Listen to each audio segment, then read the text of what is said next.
আমি বাংলার শিক্ষক, কিন্তু স্যারের মতো এত সুন্দরভাবে কখনো আমি বক্তব্য রাখতে পারি না। স্যার যেমন সাবলীলভাবে ধারাবাহিকভাবে কথা বলে যান, আমি এটা কখনো পারি না। শুধু আমি এটুকু বলবো, আমার মনে আছে স্যারের মা অসুস্থ হয়ে জিয়াউর রহমান মেডিকেলে ভর্তি। এত ব্যস্ততম একটা মানুষ, এত ব্যস্ত মানুষ, উনি সমস্ত সংগঠন ছেড়ে, সমস্ত দায়িত্ব ছেড়ে, সব কিছু ছেড়ে উনি মায়ের পাশে ছিলেন। আমি একটা ফোন দিয়েছিলাম, বললো ম্যাডাম আমার সব কাজ বাদ, আমি এখন মায়ের সেবা করছি।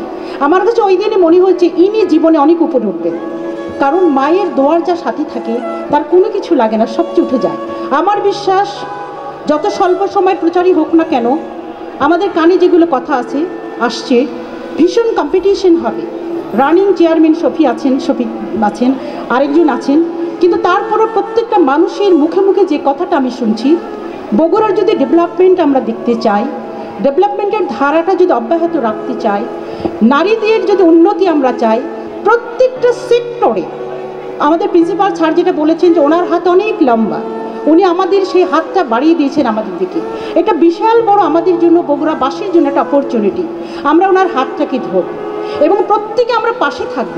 আমার বিশ্বাস যে উনি অনেক অনেক ভোটে এগিয়ে যাবেন এবং আমার বিশ্বাস খুব শীঘ্রই 29 মের পরে আমাদের এই কলেজ মাঠে একটা বিজয়ের অনুষ্ঠান হবে।